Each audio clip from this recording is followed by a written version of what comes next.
In this tutorial, I'm going to show you how to reduce highlights on your portraits. So this image was sent in by Paul Saunders, and he wanted to know how to reduce highlights around the nose and around certain parts of the portrait. So this is the after, and we click on the little eye icon up here, you'll see that's the before. So you can see there's the highlight, and we've just done a few steps just to reduce that highlight. Now, before I continue on this, so it's important to know that highlights are part of a portrait as well as shadows, and it's really important that you have both. Otherwise your image will end up looking too flat and it won't look real, and it will look a little bit too flat and lifeless. So it is important that you have highlights and shadows, but sometimes we do just want to reduce them highlights just a little bit to take the edge off. As you can see, we've done that here. So I'm going to walk you through the process of how this is done. So the first thing you want to do is come down to the bottom, and you want to make a solid color selection there, and depending on what your computer's set to, it will come up with many different colors. It doesn't matter which one it is, just press OK. It's absolutely fine because we're going to invert that. So when you make a solid color adjustment layer, we will automatically have a mask here which is set to white, meaning that we can see the actual adjustment. So we want to invert that. So press Ctrl or Command I on your keyboard. That will invert it, meaning that you cannot see that adjustment anymore. We can't see the blue. Okay, so if we take the eye away, you can see there's nothing there. So now what we want to do is come back to our color here, double click on that, and our color picker, solid color picker, will come up. Now what we need to do is just come over to the area that we want to make an adjustment to, and we want to try and select a color that's close to our highlight. Obviously we don't want to click on the highlight, because if I do that, you can see it's going to come up to white. We don't want that. We want a skin tone next to it. So we want to just try and find an area around here that is going to match as close to the skin tone as possible. Now there are a couple of little things you can do as well. If you come up to here, it says sample size. Point sample will be literally where you click. If you change that to 3x3 or 5x5 average, then that can help sometimes, because it will use an average over 3 pixels. So you can sometimes get a better selection, a better color, so to speak, by changing that. I'm going to leave mine on point sample for a minute. There isn't an exact way to do this, but we can come back later and change a color if it doesn't look good. Okay, so don't worry too much. So let me select, let's say around there. That looks pretty good. I'm going to say OK to that. And now what I want to do is click on the layer adjustment there, and I want to come over to my brush tool. So I'm going to select the brush tool. I'm going to come up to the top here, and that little arrow drop down. I'm going to make sure that it's a soft, round, pressured opacity brush, or a soft brush. Okay, meaning that the hardness is set to 0. That's what we want.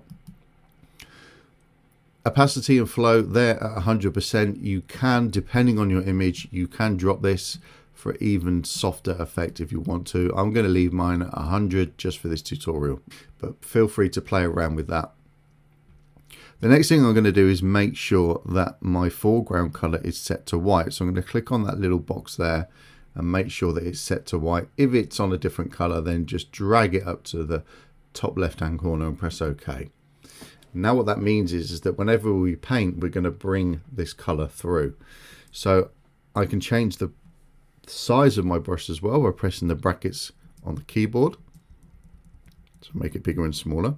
And all I'm going to do is click. So there we go.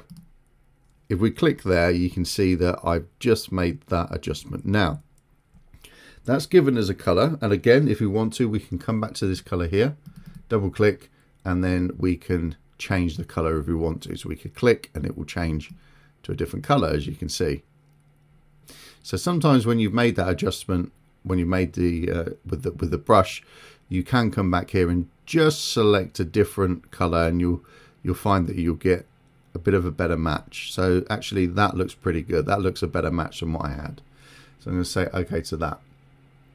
Now what I'm going to do is right click on the layer there and select blending options, and by default the blending options will come up.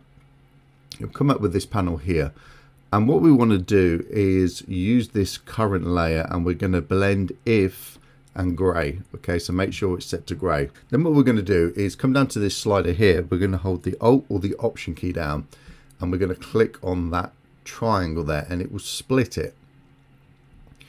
So as we do that, you'll see that it will start to blend that particular layer with the color. So as I push, you'll see that it starts to bring back that highlight. So what we need to do is gauge where that best blend is. So further down here, obviously it just looks like we've used the brush tool and just stamped it with color. So we need to bring back some texture. So let's just push this up, and you'll see that there is a tipping point. So for me, I think it's around there. I think that looks pretty good. So let's say okay to that.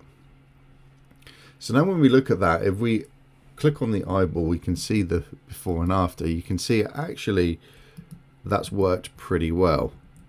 Okay, so you can see there, that's not too bad.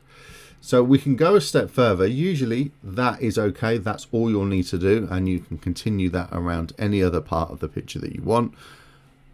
Entirely up to you where you want to continue with that. The next thing that we can do is convert this to a smart object and then use Gaussian blur just to help it blend a little bit better. This step is only if you've got really severe highlights. Okay, so right click and let's select convert to smart object, and then we're going to come up to filter, blur, and then select Gaussian blur. And again, there's always what I like to call a tipping point with this. So if you continue pushing this up, in fact what's going to happen is going to blur it that much that it's going to bring back the highlight, which is obviously what we don't want. So we need to really assess and move the arrow by small increments just to get the best result. So I can see there that's starting to come back. So I'm going to bring it back just a few steps to around there and say okay to that. So if we look at the Gaussian blur, we can click on the eye before and after, and if I zooming a little bit more, you can see there that that's with the blur and that's without the blur. So you can see that it just softens it ever so slightly. So that is how you do it. That is how you reduce highlights on a portrait. I hope you've enjoyed that. I hope that's helped. If you've not already done so, then head over to my website, togproholidays.com, and you can check out the holidays that we've got coming up. We've got one in June. We're going to Finland to photograph the bears in the wild, and we are also going to Kenya in October, which is going to be amazing. So we've got some other trips planned for next year as well. So head over to togproholidays.com and you can check out everything on there and get in touch with me if you want some more information. Take care, and I'll see you on the next video.